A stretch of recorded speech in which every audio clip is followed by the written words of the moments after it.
Hello everyone and welcome to my chess channel chess galaxy with Shubhanu. और आज की video में मैं डिस्कस करने जा रहा हूँ ओपनिंग प्रिंसिपल्स ऑफ चेस। ठीक है, तो जैसा कि कई सारे बिगिनर प्लेयर्स को लगता है कि क्या ओपनिंग खेलें, या अगर मान लीजिए कोई ओपनिंग आपकी डिसाइडेड नहीं है तो क्या बेसिक थीम्स आप ध्यान रख सकते हो ओपनिंग में, उसके ऊपर एक वीडियो बनाने की कोशिश कर रहा हूँ। ऐसा कहते हैं कि चेस थ्योरी 1890s में रफली डेवलप हुई थी, जब first official chess champion Wilhelm Steinitz ने कुछ रूल्स को एक तरीके से फॉर्मलाइज किया और उसके ऊपर फिर बाकी लोगों ने धीरे धीरे काम किया। सो मैं कुछ पॉइंट्स पुटअप कर रहा हूँ जो स्टैंडर्ड माने जाते हैं, और फिर मैं 2-3 ओपनिंग्स आपके साथ शेयर करूंगा जिसमें अपन वो अप्लाई करके देखेंगे किस तरीके से रूल्स अप्लाई होते हैं। ठीक है, चलिए। तो सबसे पहली जो चीज होती है ना, कि अगर अपन वाइट है मान लीजिए और अपने को फर्स्ट मूव डिसाइड करना है, तो the most popular move from the white side is E4। ठीक है, E4 चलने के पीछे लॉजिक क्या होता है कि ओपनिंग्स के अंदर 3-4 हमारे मेन गोल होते हैं, मेन एम होता है। One of the AIIMS is centre control. मतलब हमें कोशिश करनी है कि इस तरीके से पीसेस चलने कि जो सेंटर के स्क्वायर्स हैं, 4 स्क्वायर्स को सेंटर स्क्वायर्स बोलते हैं, ठीक है, इनको हम कंट्रोल कर सकें। तो आप देखिए कि जैसे ही हमने E4 पॉन चला जैसे हमने E4 पॉन चला तो ये वाला स्क्वायर और ये वाला स्क्वायर हमने कवर कर लिया। अब ऑफ कोर्स आप देख सकते हैं कि E4 चलने के बाद में definitely black can not play D5। ऐसा नहीं कि नहीं खेल सकती, ये भी एक ओपनिंग है, और अगर वो खेलेगा तो व्हाइट विल जस्ट कैप्चर।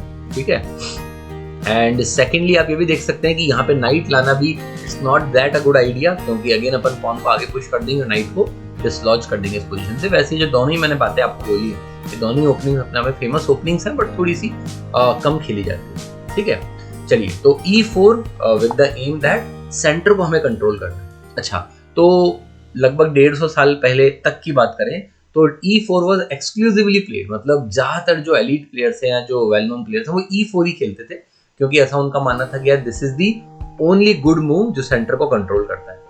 तो जैसे जैसे चेस इवॉल्व हुआ, आजकल तो इंजन्स की जनरेशन है, इंजन्स तो कहते हैं कुछ भी आप खेल सकते हैं, है ना। आजकल की जनरेशन में तो 1H4 भी सजेस्ट करता है engine, that is also good. ठीक है, but there were other ideas as well जो कि अर्ली 20th सेंचुरी में पॉपुलराइज होने लगे, जैसे कि नाइट टू F3, इसे बोलते हैं रैती ओपनिंग। ठीक है, एक बहुत ही बड़े प्लेयर थे रिचर्ड रैती इस टाइम के, उन्होंने इस ओपनिंग को काफी पॉपुलराइज किया और काफी बड़े बड़े प्लेयर्स इसको खेलते थे।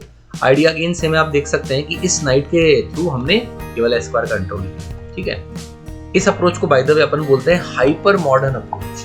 ठीक है, हाइपर मॉडर्न उस टाइम पे कहलाती थी 1920 1930 में, कि हम एक डायरेक्ट पीस या पॉन से कंट्रोल नहीं कर रहे, एक दूर से एक पीस से हम उस स्क्वायर को कंट्रोल कर रहे हैं। राइट, फिर जैसा कि मैंने आपको बोला D4 is the second most popular opening. एक तरीके से देखा जाए तो डेटाबेस के अंदर भी the second most number of games played is by D4 if I'm not wrong। ठीक है, again it's the same idea। ठीक है, पर्सनली मैं D4 ही खेलता हूँ, क्योंकि D4 जो है वो कहलाती है एक तरीके से क्लोज्ड ओपनिंग। पॉइंट इज कि जो D4 पॉन है वो सेंटर तो कंट्रोल कर ही रहा है, साथ साथ में वो अपनी क्वीन से प्रोटेक्टेड भी है। तो हमें पूरे गेम में शुरुआत के 5, 7, 10 चालों में इस चीज की टेंशन लेने की जरूरत नहीं है कि हमारा कहीं पॉन सेक्रीफाइस तो नहीं हो जाएगा, कोई पॉन खा तो नहीं जाएगा। जैसे आप देखिए, अगर मान लीजिए आपने E4 चला और लेट अस से ओपोनेंट चलता है नाइट टू F6, है ना, एंड लेट अस से वी आर केयरलेस, इस तरीके से कुछ खेला तो porn is always a danger.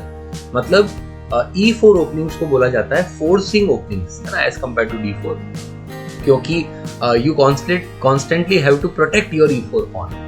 जैसे मैंने अभी आपको बोला कि अभी जैसे नाइट टू F6 खेला, अब आप चाहें तो इससे प्रोटेक्ट कर लें अपने पॉन को, है ना, you can play definitely pawn to D3। जैसा मैंने आपको बताया कि आप आगे उसको पुश कर सकते हैं, या अगर आप चाहें which is not a good move, आप क्वीन टू E2 भी खेल सकते हैं, क्वीन को इतनी जल्दी बाहर नहीं लाना चाहिए।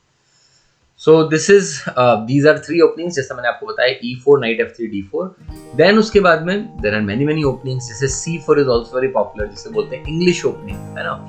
Again the same logic behind it, centre control कर रहे हैं पर थोड़ा दूर से, है ना। इन ओपनिंग्स को फ्लैंक ओपनिंग्स भी कहते हैं। इनको जैसे आप अगर इन 3 फाइल्स में से या इन 3 फाइल्स में से कोई भी पॉन या पीस चलते हैं फर्स्ट मूव पे, तो आप कॉर्नर के पीसेस या पॉन्स यूज कर रहे हैं तो उसको फ्लैंक बोलते हैं, है ना, बाउंड्री को या कॉर्नर को।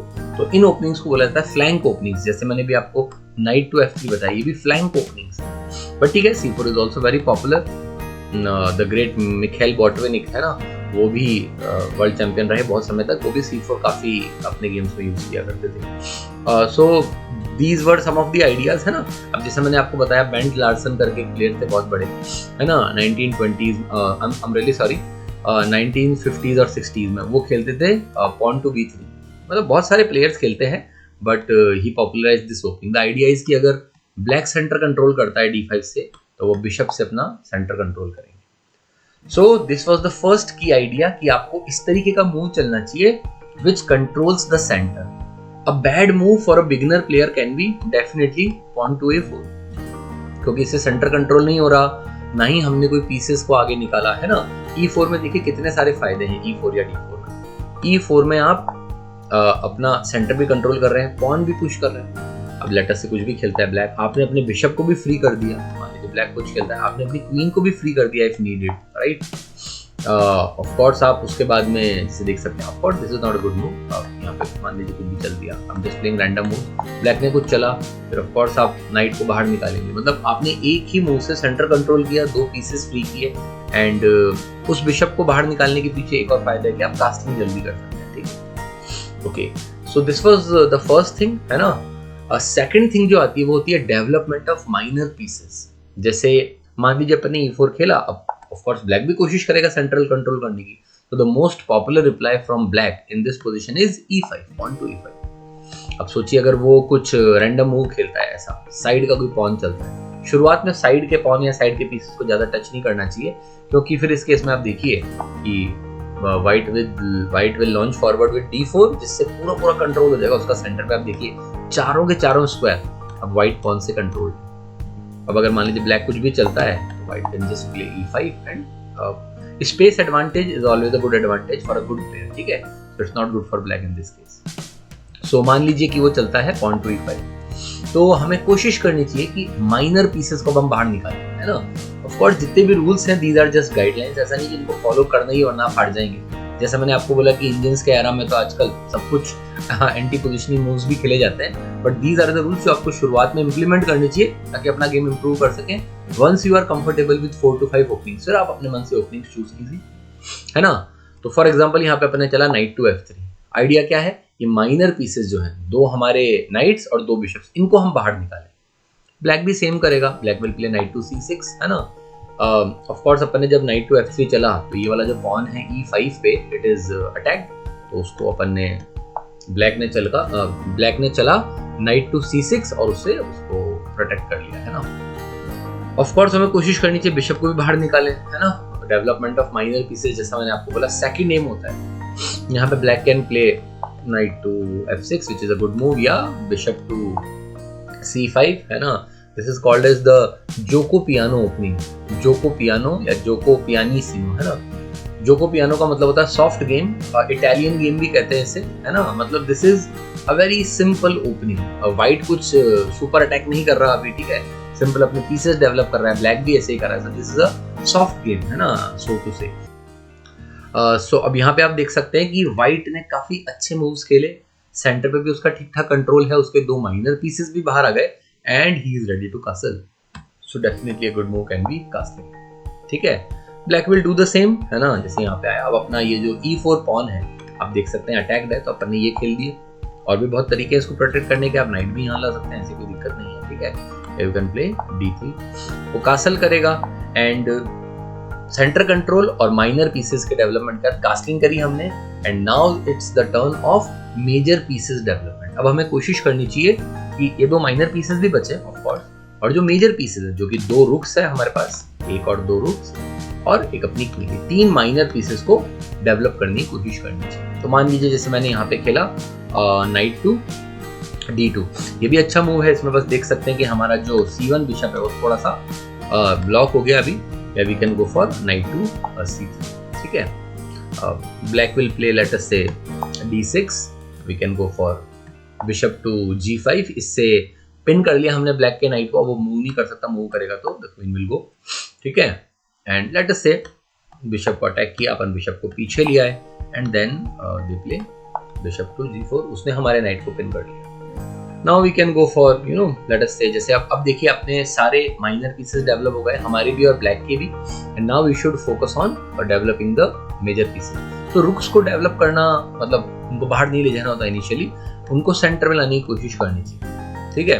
Most of the time development of rooks means moving them to the centre files, ठीक है, सेंटर में लाना है उसे। मान लीजिए ब्लैक ने भी यही किया है ना, अब अपन लेटर से उसको पुश कर देते हैं, वो पीछे जाएगा, ठीक है। कैप्चर भी कर सकते हैं, ऐसी बात नहीं है, बट जनरली बिशप्स थोड़े बेटर होते हैं, तो नाइट के लिए ट्रेड नहीं करना चाहिए, बट लेटर से मैंने कर दिया trade. I am just trying to depict the ideas and black plays knight to e7। आप देख सकते हैं उसकी नाइट पिंड है ना, क्वीन टू e7 खेला उसे, सॉरी, एंड मैंने रुक a टू d1 खेल दिया।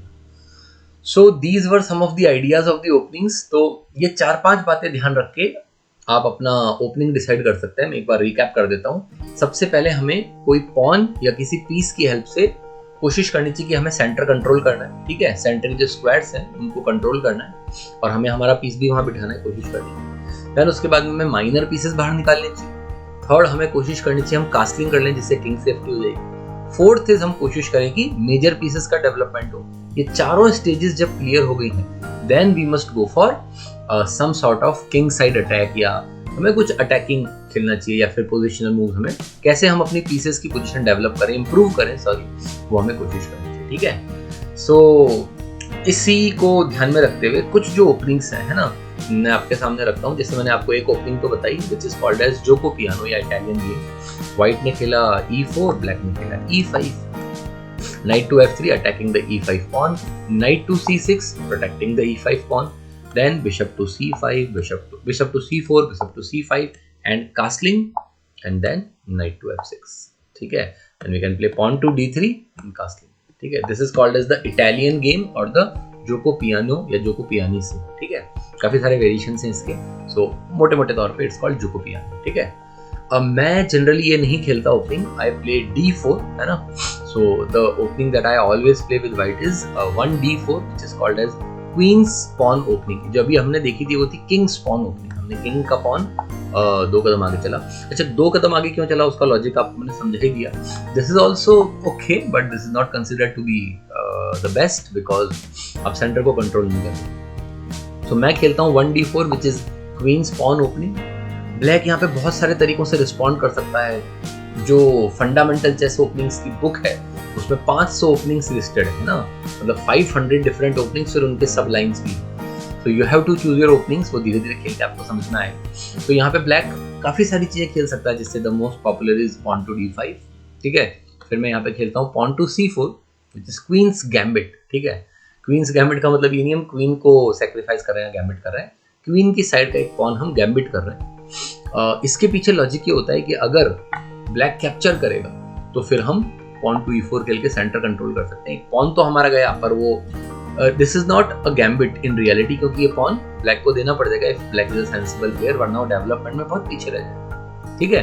तो हम ये भी खेल सकते हैं, या जैसे मैं पसंद करता हूँ पॉन टू e3। इससे आप देखिए कि ब्लैक का सेंटर कंट्रोल ऑलमोस्ट 0 है, उसको एक पॉन जरूर मिला जो हम एनीवे चुरा लेंगे, ठीक है ना।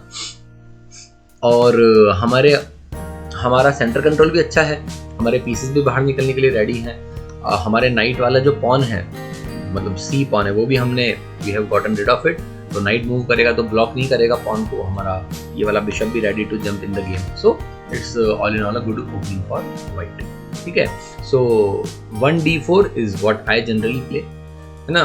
और फिर उसके बाद में 1c4 is also good choice which is called as English opening, जैसा मैंने बताया। थोड़ी सी स्लो ओपनिंग है ये c4 as compared to d4 and e4। e4 is the sharpest, d4 is थोड़ा सा mild, c4 is very mild because c4 में आप स्लो खेलना चाह रहे हैं, पोजिशनल खेलना चाह रहे हैं, ठीक है। You are not trying to play a very active chess. Doesn't mean कि बोरिंग ओपनिंग है, all the elite players play these openings, but just उनका जो बेसिक कैरेक्टरिस्टिक है वो मैं बता रहा हूँ। तो c4 पे again the opponent can play c5, या ये भी खेल सकते हैं, ठीक है, pawn to e5 and so on. चलिए, और अगर मैं ब्लैक की तरफ से बात करूं एक बार कि ब्लैक की तरफ से किस तरीके से हम ओपनिंग चूज कर सकते हैं, तो जैसे मैंने आपको बताया कि मोस्टली आप जो फेस करेंगे वो फेस करेंगे e4 या d4 या फिर c4, ठीक है। There can be other openings as well. So let us say e4 खेलते हैं। तो जैसा मैंने आपको बताया ब्लैक की तरफ से one good choice is pawn to e5 which is called as open game e4 e5। But यहाँ पे और भी बहुत सारे ऑप्शंस हैं, जैसे very popular, I think the most popular opening is Sicilian defence, है ना। जितना अच्छा नाम है उतनी ही शानदार ये ओपनिंग है। I use to play this for the first 1.5 year जब मैंने चेस खेलना शुरू किया, 1.5-2 years, but now I find it very tactical to play in the tournaments, है ना. तो इसलिए मैंने I have chosen a very what to say very solid opening. This is also solid, but जो मुझे काफी अपील करी विच इज फ्रेंच डिफेंस, उसके बारे में बात करते हैं. But this is Sicilian defence. Sicilian defence की जो लाइंस है वो अपने आप में एक ओपनिंग का सेट है, ठीक है. मतलब जनरली आप देखेंगे कि अगर चेस की बुक्स आप देखेंगे तो कुछ चैप्टर्स होते हैं, है ना, D4 पे, E4 पे. सिसिलियन डिफेंस पे अपने आप में बुक्स लिखी जा सकती हैं उनकी सब लाइंस पे, है ना. इतनी पॉपुलर, इतने कॉम्प्लिकेटेड होते हैं. सिसिलियन डिफेंस इज हमेशा से पॉपुलर रही है. पॉल मॉर्फी ने भी कई गेम्स में खेला है, बट पिछले 30, 40, 50 सालों में ज्यादा पॉपुलर हुई. बॉबी फिशर खेलते थे, ठीक है, एंड नाउ इट इज, अभी तो मैंने जैसा आपको बताया सारी ओपनिंग्स ही पॉपुलर होती है ना, in the era of engines. So pawn to C5 Sicilian defence. The idea is कि व्हाइट तो कोशिश कर रहा था D4 चलने की, बट हम उसको रोक लिया, या अगर वो कोशिश भी करेगा तो फिर हम साइड पॉन से सेंटर पॉन कैप्चर कर दिए. देखिए ना, उसका सेंटर पॉन था, हमारे साइड पॉन से हमने उसको कैप्चर कर लिया. This is a small win for us. So this is called indirectly controlling the centre. ये था direct control of the centre. एकदम अपन ने उसको ब्लॉक कर दिया कि आगे नहीं बढ़ सकता पॉन, और ये अगर वो चलेगा तो हम खा जाएंगे, विच इज नॉट बैड, है ना. बट हमने सेंटर पॉन से सेंटर पॉन खाया. This is Sicilian defence. The opening that I play is the French defense. ये पेरिस में I think 1880s में खेला गया था. I might be wrong with the dates, but एक correspondence game में ये खेला गया था पेरिस में. तो by then after that it came to be known as the French defense. A very nice opening, ठीक है. जो E6 है, it is called as a preparatory move. मतलब आप डायरेक्टली कमिट नहीं करना चाहते E5 खेलने के, तो आप क्या कर रहे हैं, आप E6 खेलेंगे, तो आप अलाउ कर रहे हैं अपने ओपोनेंट को D4 खेलने के लिए, but now you will respect. तो आपने भी ठीक ठाक सेंटर कंट्रोल कर लिया. Black and white can respond in many different ways. Pawn को आगे पुश कर सकते हैं, जिसे बोलते हैं advanced variation of the French defence. Capture कर सकते हैं, which is called as the exchange variation of French. Then they can play the classical variation with knight to C3. They can play the Tarrasch variation. There are many things, है ना. तो ये हुआ E4 पे. और अगर D4 खेलता है white, then we can go for D5, which is what I play. Very simple sober opening. मान लीजिए C4 खेलता है तो अपन पॉन को प्रोटेक्ट करेंगे. It's a very good game. D4 D5. और अगर आप थोड़ा शार्प प्लेयर हैं, शार्प खेलना चाहते हैं, जो मैं शुरू में खेलता था, but I think I find it very tactical and very challenging in classical games खासकर, तो you can play knight to F6. Now let us say he goes for E4 white. You can go for G6, है ना. This is called as King's Indian defense. अभी हुआ नहीं पूरे तरीके से. मान लीजिए वो खेलता है Knight to C3. You can go for Bishop to G7. They can play E4. We can go for D6. Now this is the King's Indian defense. ठीक है, मतलब White ने खेला हो D4 C4 और हमने इस तरीके का सेटअप बना दिया. बिशप यहाँ है, नाइट यहाँ है, पॉन हमारा G6 पे है, ये वाला पॉन D6 पे, अगले मूव पे हम कासल करने वाले हैं. This is called as king's Indian defence. It's a very sharp opening. जैसा सिसिलियन है वैसा ही ये है king's Indian defence. Bobby Fischer ने बहुत शानदार गेम्स खेले इसमें. हिकारू नाकामुरा, जो कि आज के टाइम्स के बड़े ही एलीट प्लेयर हैं, वो भी काफी खेला करते थे इसको, पर वो कहते हैं कि now he generally doesn't prefer playing this, क्योंकि काफी टेक्निकल और शार्प होती है and it can go either way, है ना, दो धारी तलवार है. तो ये कुछ ओपनिंग्स थी. This was a short video on how to choose your opening. आपको कौन सी ओपनिंग खेलनी चाहिए व्हाइट से ब्लैक से, इसके लिए आपको खूब सारे गेम्स खेलने चाहिए. I would suggest at least 10 minutes games, है ना. 10 मिनट गेम्स में आपको थोड़ा सोचने का समय मिलता है कि आप किस तरह की ओपनिंग्स में कंफर्टेबल हैं, ठीक है, what is your style of play, है ना. फिर वो धीरे धीरे इवॉल्व होगी. एट द सेम टाइम ये भी बहुत जरूरी है कि आप ओपनिंग्स को ना पकड़ें शुरुआत में, आप सेटअप को पकड़ें. सेटअप का मतलब, जैसे मान लीजिए मैंने आपको बताया कि अगर हम व्हाइट से खेलना चाह रहे हैं, जैसे very very popular opening is London system. London system is very very safe. बहुत ज़्यादा टैक्टिकल नहीं होता बिगिनिंग में, बहुत सिंपल मूव्स होते हैं. जैसे आपने चला D4, सामने वाले चला D5, है ना. फिर उसके बाद में आपने बिशप निकाला F4 पे, ठीक है. सामने वाले ने लेटर से खेला knight to C6. Now you just develop your pieces, है ना. उसने ये खेला, आपने पॉन को यहाँ रखा, मतलब सिंपली डेवलपिंग. इट्स लाइक जैसे जोको पियानो होता है E4 के बाद, उस तरीके से ये D4 का जोको पियानो हो गया. आप बिशप निकाल रहे हैं, नाइट निकाल रहे हैं, कास्लिंग करने की सोच रहे हैं नेक्स्ट मूव पे, ठीक है. सो इस तरीके के आप सेटअप ढूंढिए कि आपको पहले कौन सा पॉन चलना है, फिर कौन सा नाइट चलना है ना। तो इस तरीके से आप जब खूब सारे गेम्स आप खेलेंगे और कुछ गलतियां करेंगे, कुछ अच्छे गेम्स जीतेंगे, तो आपका अपना सेटअप डेवलप होगा। सेटअप के बाद मोस्टली तो इनिशियली सेटअप इज इम्पोर्टेंट कि आपको इस तरीके से मूव्स डिसाइड करने हैं। एक बार आपके सेटअप डिसाइड हो गए, then you can choose particular opening. Theory देख सकते हैं, बट जनरली बिगिनर और इंटरमीडिएट लेवल पे इट इज नॉट नेसेसरी कि आप ओपनिंग्स को डिटेल में एनालाइज करें या याद करें 15-20 मूव्स। अगर आप शुरू के 4-5 मूव्स भी जानते हैं, है ना, अगर आप D4 खेलते हैं और आप सामने वाले के रिस्पॉन्सेज जो हैं उसके 4-5 मूव्स भी जानते हैं आगे तक, इट इज फेयर। तो उम्मीद करता हूँ आपको ये वीडियो पसंद आया होगा। डू कमेंट कि आपको ये वीडियो में क्या अच्छा लगा और क्या कमियां लगी, मुझे किस पे वीडियो बनानी चाहिए। और ये मेरा एक जनरल वीडियो था ओपनिंग प्रिंसिपल्स पे, मैं स्पेसिफिक ओपनिंग्स पे भी वीडियोस बनाऊंगा, तो उसके लिए मुझे सजेशंस दीजिए and just keep checking my channel. I will make content for you. Thank you and please like, share and subscribe.